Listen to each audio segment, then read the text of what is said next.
Tax लगाए जाएंगे अगर अच्छी सड़कें चाहिए तो। देखिए बात ये है, यही कहते थे नहीं लगाएंगे, नहीं लगने देंगे, उखाड़ के फेंक देंगे, यही कहते थे, हमने तो नहीं कहा। अब ये कह रहे लगाने हैं, चित्त भी इनकी, पट भी इनकी, और बेचारे मर रहे हैं जम्मू वाले। बस बच्चे नैनी के इधर ही सब कुछ है, उधर आगे तो कुछ नहीं है। अपोजिशन से डर लग रहा है भाजपा? किन से? अपोजिशन से नहीं, वो तो जवाब दे दिया। उनके एमएलए चीफ विप हैं, मेरे दोस्त हैं, बहुत अच्छे नेक इंसान हैं, वो सच्चा आदमी है, सच। उसने कहा जम्मू को लोग देंगे ही वोट बीजेपी को, चाहे हम कुछ करें या ना करें। उसने बेचारे ने सच्ची बात की, बहुत शरीफ आदमी है। राजेश गुप्ता मेरा बड़ा दोस्त है, चीफ विप है, good man, very good man, बहुत नोबल इंटेंशंस का आदमी, सच्चाई उसने बोली। ये सबकी यही में मायने हैं डोमिसाइल के। वो ये कह रहे हैं कि डिलीट ज़्यादा लोग होंगे जो बाहर के हैं और एक्सेप्टेंस कम होगी। इनको कौन है डिलीट? सबको कर दो, अपने आप को एंटर कर लो, कर लो। You think they will delete themselves because they are considering themselves as the most nationalist party of India? You doubt others are not nationalists? You think? According to them. See, nationalism and patriotism is not confined to one political color or political party. So why don't they understand this? You can in a democracy be against the working of a particular regime or a party on an ideological basis, and that does not make you anti-national. For heaven's sake, please don't call anybody who's not a part of BJP as anti-national. Delimitation नहीं हो रही 2026 की वजह से, हिंदुस्तान में पूरे में delimitation नहीं हो रही, नेशनल कॉन्फ्रेंस रोक रही, वो एक पार्लियामेंट का प्रावधान है। पहले तो ये समझ लीजिए, हमने नहीं रोका है, वो ये जो बार बार कहते हैं नेशनल कहते हैं ना कि जब नेशनल कॉन्फ्रेंस का कोई नेता बयान देता है या कुछ इस तरह से कहते हैं कि जब लोकतांत्रिक रूहानी बेटा बात ये है, जिस वेले कुछ भी किश होंदा ना जेड़ा इन्हें ही सूट नहीं करता, साढ़े खाते पाते उहदे यूं के कर सकते, ਤੁਹਾਡੇ ਖਾਤੇ ਪਾਣਾ ਹੀ ਪਾਣਾ है। चलो ਤੁਸੀਂ ਇਹ ਸੋਚੀ ਸਕਦੇ ਹੋ क्रेडिट नेशनल कॉन्फ्रेंस की याद बड़ी आंदी ना ਤੁਹਾਡੀ। डर ही साढ़े को ना, हिमाचल से भी आए, पंजाब से भी आए, लेकिन हम कह रहे हैं जो सरकारी हमारी नौकरियां हैं, हमारे बच्चों को 5 साल से तो आपने नौकरियां दी नहीं, आपने वादे किए, अब जब नौकरियां लेने की बारी आई आपने कहा जी कोई भी आए तो कर ले उसमें, तो गलत है। यहाँ के बच्चे को पहला हक मिलना चाहिए। अब डोडा का बच्चा कहाँ जाके दिल्ली के बच्चे के साथ कम्पीट करेगा? पुंछ राजौरी का बच्चा कहाँ जाके कम्पीट करेगा? बच्चे कह रहे थे क्यों इस तरह से हमारे साथ हो रहा है, भेदभाव हो रहा है। भाजपा सीधे तौर पर क्रेडिट ले रही है। आपको लगता है ये युवाओं का वो मत था जिसमें गुस्सा फूटा और भाजपा अभी भी कह रही है कि हाँ हमने LG से बात की, इससे बात की, उससे बात की, क्रेडिट क्यों भाजपा लेती है? जब एक तो ये पर्सपेक्टिव है, रिट्रोस्पेक्टिव नहीं है। ट्रांसफ़र पॉलिसी इसमें अमेंड नहीं हुई, फाइनेंशियल बेनिफिट इनको दिया नहीं, नोशनल बेनिफिट दिया, एडमिनिस्ट्रेटिव सीनियरिटी में इनको कोई फ़ायदा नहीं हो रहा। तो ओवरऑल अगर आप देखें तो SRO 202 हटा नहीं, उस पर सफ़ेदी की गई, लोगों का साथ धोखा हुआ। डेली वेजेस की स्ट्राइक होती है, सारा सिस्टम ठप हो जाता है। जब उनको पूछो ठप क्यों है, वो कहते हैं डेली वेजों की वजह से ठप है। तो इसका ये मतलब है कि वो डेली वेजेस जो हैं वो एक बड़े इम्पॉर्टेंट कॉग इन द व्हील हैं जो इस सारे सिस्टम को, निज़ाम को चलाने में बिजली। SRO 202, SRO 24, रहबर तालीम, रहबर ज़राअत, रहबर जंगलात, रहबर सेहत, रहबर खेल, NYC, आपके ये होम गार्ड्स और 60,000 कैजुअल डेली वेजर्स जो टीचर्स हैं, ये सबको के जो मसले हैं उनका हल करना, और नौकरियों के ज़राए जो 5 साल से कोई नौकरी किसी को नहीं मिली है, वो नौकरियां दिलवाना, मैं समझता हूँ ये इस वक्त हमारा ध्यान केंद्रित होना चाहिए। मोदी सरकार 2.0 और कहीं ना कहीं ये वो सरकार है जो समय समय पर लोगों को कहती रही कि सबका साथ है, सबका विश्वास है, और कहीं ना कहीं ये भी कहती रही कि अच्छे दिन ज़रूर आएंगे। जम्मू कश्मीर की सियासत ऐसी रही जहाँ पर तमाम सियासी दलों के नेता, जो विपक्षी दल के नेता का एक बहुत बड़ा किरदार निभा रहे थे, वो एक सवाल कर रहे थे आखिरकार आपके अच्छे दिन कहाँ हैं। अब एक बहुत बड़े नेता जम्मू कश्मीर से ताल्लुक़ रखते हैं नेशनल कॉन्फ्रेंस के, देवेंद्र सिंह राणा साहब मेरे साथ हैं। कुछ अहम सवाल जम्मू कश्मीर की जनता से कि किस तरह से क्या अच्छे दिन आए हैं, और जवाब इनसे जानना चाहूँगी, कितने अच्छे दिन आए राणा साहब? अच्छे दिन या बुरे दिन की मैं बात नहीं करता। हमारी बदकिस्मती है कि जम्मू कश्मीर के कुछ दिन अच्छे चल ही नहीं रहे। लेकिन इस वक्त मैं ये समझता हूँ बजाय सियासत करने के, हम सबको एक तरफ अपने आप को केंद्रित करना चाहिए वो है जम्मू कश्मीर के युवाओं और बेरोज़गारों का मसला।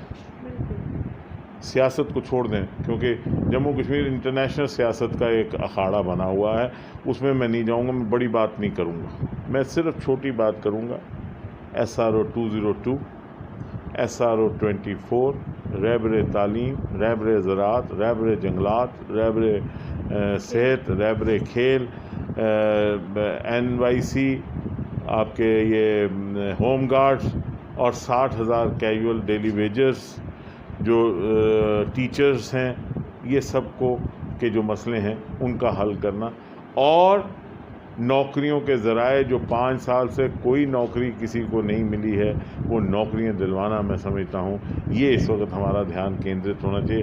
हम बड़ी बड़ी बातों में पड़े रहें, ये बड़ी बड़ी सियासत, बड़ी बड़ी बातें जो हैं ये बड़े बड़े लोग करते हैं, वो करते रहें। इस वक्त जम्मू कश्मीर में मैं समझता हूँ हर एक की हमारी जिम्मेवारी है, खा हम लोग सियासत में हैं, खा आप मीडिया में हैं, किसी भी पार्टी से ताल्लुक़ रखते हैं, किसी भी चैनल से ताल्लुक़ रखते हैं, हमारा ध्यान एक ही तरफ केंद्रित होना चाहिए कि किस तरह वो बच्चे जिनका इत्तिसाल हुआ है पिछले 5 साल में, 3 साल बीजेपी PDP सरकार और 2 साल डायरेक्ट सेंट्रल रूल बीजेपी का, हमें उन बच्चों का कोई ना कोई समाधान निकाल के उन बच्चों का कोई ना कोई हल निकालना चाहिए। उन बच्चों को मरहम लगानी चाहिए। वो परेशान हैं, बेजार हैं और बहुत नाउमीद हो रहे हैं, जो बड़ी ख़तरे की घंटी। आप कहते हैं सियासत से दूर रहिए, ये कहीं ना कहीं आप हमेशा जब भी मैं आपसे बात करता हूँ यही कहते हैं कि एक नेता का काम होता है सियासत करना सियासी खेमे में, लेकिन जब जनता से जुड़े मुद्दे आते हैं आपको सियासत नहीं करना, आपको प्रगति विकास की बात करनी है। SRO 202 का मुद्दा था प्रगति विकास और लोगों के मसाइल जो हैं उनको उभारने का काम करना चाहिए, और सिर्फ उभारने के लिए नहीं, कोई ना कोई कंस्ट्रक्टिव पॉजिटिव राह दिखा के उनका हल करना जो है वो ज़रूरी है। सर SRO 202 का मुद्दा था, आप जानते हैं कि जिस तरह से ट्विटर पर एक वॉर सी छिड़ गई कि Jammu Kashmir against domicile law, या फिर हम कहें जिस तरह से यहाँ पर कहा गया कि बच्चे कह रहे थे क्यों इस तरह से हमारे साथ हो रहा है, भेदभाव हो रहा है, भाजपा सीधे तौर पर क्रेडिट ले रहे हैं। आपको लगता है ये युवाओं का वो मत था जिसमें गुस्सा फूटा, और भाजपा अभी भी कह रही कि हाँ हमने LG से बात की, इससे बात की, उससे बात की, क्रेडिट क्यों भाजपा लेती है? जब आप कह रहे कि सियासत नहीं करनी है तो आप कहिए ना कि यूथ को कहीं। देखिए SRO 202 का जब हल हुआ, हमने एक बयान दिया कि ये जीत है उन लोगों की, SRO 202 के जिन्होंने ये इसमें मदद की, उसमें हमारी और आपकी जीत नहीं है, वो बच्चों ने वो उन बच्चों ने इतनी मेहनत की। लेकिन अभी SRO 202 हटा नहीं ना,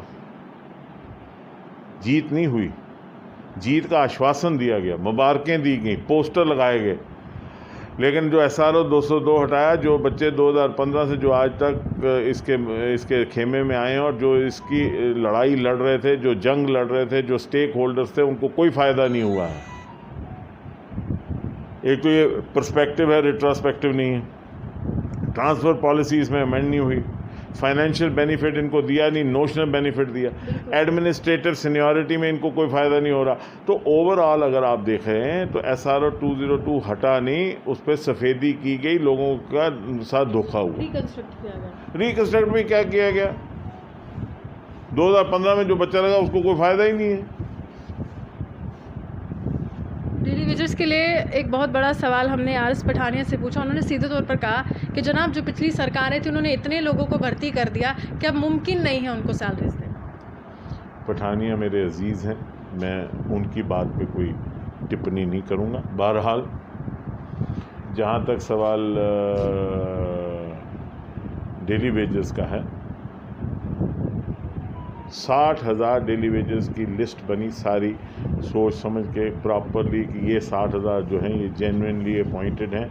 और आज भी अगर महकमा बिजली और महकमा पानी से आप बात करें, जिस वक्त डेली वेजेस की स्ट्राइक होती है सारा सिस्टम ठप हो जाता है। जब उनको पूछो ठप क्यों है, वो कहते हैं डेली वेजरों की वजह से ठप है।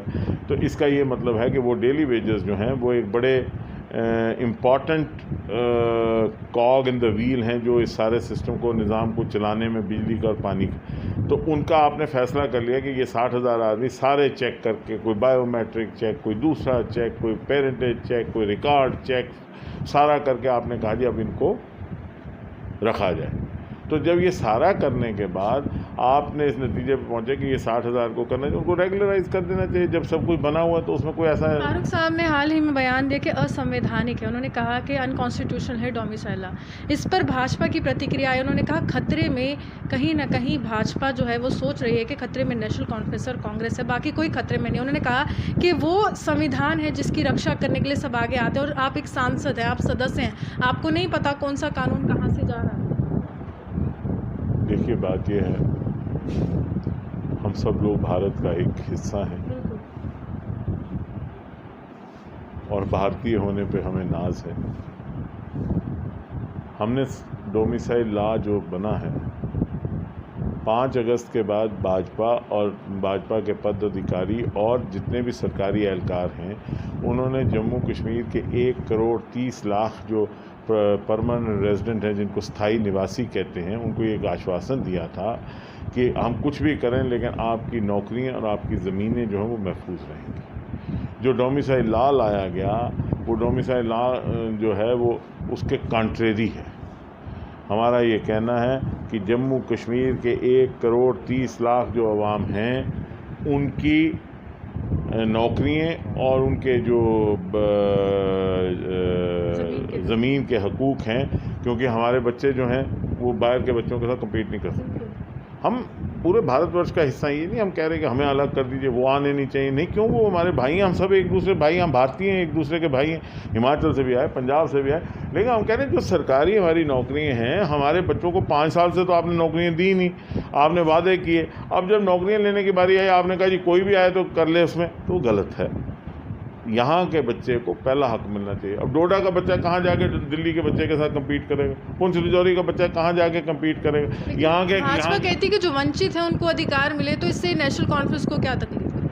देखिए, वंचित को अधिकार जो मिले, आप कहते हैं महिलाओं की वो बात करते हैं, महिलाओं को तो हमने भी कहा कि महिलाओं को मिलना चाहिए, उनका हक मिलना चाहिए। जय असेंबली में देखिए 3 बार मैंने मुद्दा उठाया, रिकॉर्ड चेक कर लीजिए, मैंने कहा है कि महिलाओं को उनका हिस्सा मिलना चाहिए। क्यों नहीं मिलना चाहिए?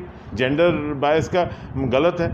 और ये वाल्मीकियों की बात करते हैं, वाल्मीकियों को बख्शी गुलाम मोहम्मद ने 1957 में लाया और उनके लिए प्रावधान स्टेट सब्जेक्ट लॉ में था, किसी ने नहीं उसको इम्प्लीमेंट किया, वो गलत है, नहीं होगा। लेकिन ये कहना कि नहीं जी उसमें प्रावधान ही नहीं था, उसमें प्रावधान था, नहीं एक्सरसाइज हुआ, वो गलती। वो तो ये भी 3 साल जब गवर्नमेंट में थे कर सकते थे, कोई ऐसी बात नहीं। गवर्नर रूल में भी गवर्नर के पावर थी, एक्सरसाइज कर सकते, उसके लिए इतना तामझाम करने की जरूरत नहीं। लेकिन चलिए, वो उनकी बेडरॉक ऑफ फिलॉसफी थी, इन्होंने किया जो किया वो ठीक किया।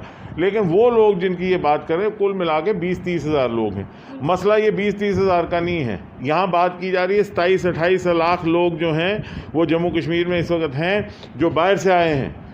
और अगर वो डोमिसाइल के हकदार बन जाते हैं तो दैट इज अबाउट, भाजपा ये भी कह रही है कि डिलीशन ज़्यादा होगा, एक्सेप्टेंस कम होगी लेकिन डिलीशन ज़्यादा होगा। जो असल में मायने हैं डोमिसाइल के, वो ये कह रहे हैं कि डिलीट ज़्यादा लोग होंगे जो बाहर के हैं और एक्सेप्टेंस कम होगी। 1 करोड़ 30 लाख आबादी में लोग केरन, करना, गूल, गुलाबगढ़ की पहाड़ियाँ, पुंछ, सब्जियाँ, गगरियाँ, बसोली, बन्नी, ऊपर पाडर के जो लोग हैं उनको लाइन में लगते हैं। अगर वो पहुँचेगा ही नहीं लाइन लगाने, बूढ़ा तो डिलीट ही होगा बेचारा। पीआरसी को लेके बैठा हुआ है, वो तहसीलदार के पास पहुँचेगा ही नहीं। जिस दिन तहसीलदार के पास पहुँचेगा, तहसीलदार छुट्टी पे होगा। इंटरनेट से कहते हैं पाडर में केड़ा इंटरनेट चलना उधर। ये बातें हैं, ऐसे नहीं होता। एक आखिरी सवाल है, टोल प्लाजा इनको कौन है डिलीट, सबको कर दो, अपने आप को एंटर कर लो। You think they will delete themselves because they are considering themselves as the most nationalist party of India? You doubt others are not nationalists? You think? According to them. See, nationalism and patriotism is not confined to one political color or political party. So why don't they understand? You can in a democracy be against the working of a particular regime or a party on an ideological basis, and that does not make you anti-national. For heaven's sake, please don't call anybody who's not a part of BJP as anti-national. I think you are being the worst anti-national that way, because once you say that any Indian citizen who's a law-abiding citizen who has views contrary to the views of the BJP is an anti-national. I think that is the biggest tragedy of the democracy, which is the oldest, strongest democracy of the world. But you think they are not? Which They are. starts on the premise, in the preamble, that we are a secular democratic republic. So I think let's not get into that debate. एक सवाल करना है मुझे आपसे, बहुत अहम है और मैं जानना चाहती हूँ आप क्या कहेंगे। भाजपा से सवाल किया था कि आप यहाँ पर हमेशा क्रेडिट ले रहे हैं। उन्होंने कहा you don't have the authority to ask question to us because we are not the ruling class, we are not running the government, bureaucrats चला रहे हैं। आप मुझे बता दीजिए, जब क्रेडिट लेना है तो भाजपा है और जब क्रेडिट नहीं लेना है तो ब्यूरोक्रेट्स है। और टोल प्लाजा का एक मुद्दा था, उन्होंने कहा था टैक्स लगाए जाएंगे अगर अच्छी सड़कें चाहिए तो। देखिए बात ये है, यही कहते थे नहीं लगाएंगे, नहीं लगने देंगे, उखाड़ के फेंक देंगे, यही कहते थे, हमने तो नहीं कहा। अब ये कह रहे लगाने हैं, चित्त भी इनकी, पट भी इनकी, और बेचारे मर रहे हैं जम्मू वाले। बस बच्चे नैनी के इधर ही सब कुछ है, उधर आगे तो कुछ नहीं है। अपोजिशन से डर लग रहा है भाजपा? किन से? अपोजिशन से नहीं, वो तो जवाब दे दिया। उनके एमएलए चीफ विप हैं, मेरे दोस्त हैं, बहुत अच्छे नेक इंसान हैं, वो सच्चा आदमी है। सच उसने कहा जम्मू को लोग देंगे ही वोट बीजेपी को, चाहे हम कुछ करें या ना करें। उसने बेचारे ने सच्ची बात की, बहुत शरीफ आदमी है। राजेश गुप्ता मेरा बड़ा दोस्त है, चीफ विप है, good man, very good man, बहुत नोबल इंटेंशंस का आदमी, सच्चाई उसने बोली। ये सबकी यही सोच है। लेकिन आप पर भी कहता है ना कि आप तमाम लोकतांत्रिक प्रक्रिया में हिस्सा नहीं लेते, you are not taking part in democratic process. और जिस तरह से म्यूनसिपल इलेक्शन में आपने कहा कि नहीं करेंगे 370 का हवाला म्यूनसिपल इलेक्शन में, अगर नेशनल कॉन्फ्रेंस ने लोकतांत्रिक प्रक्रिया में हिस्सा ना लिया होता तो फिर क्या होता, उसका मैं डिलिमिटेशन के प्रोसेस के लिए आप पर सवाल है कि क्यों कर रहे हैं आप ऐसे कि आप नहीं चाहते कि सीट्स बढ़े? डीलिमिटेशन प्रोसेस में पहले ये समझ लीजिए आप, ये जो कहते हैं कि नेशनल कॉन्फ्रेंस ने डीलिमिटेशन प्रोसेस को रोका, वो गलत है। भारतीय पार्लियामेंट, इंडियन पार्लियामेंट का ये फैसला है कि 2026 तक डीलिमिटेशन नहीं होगी।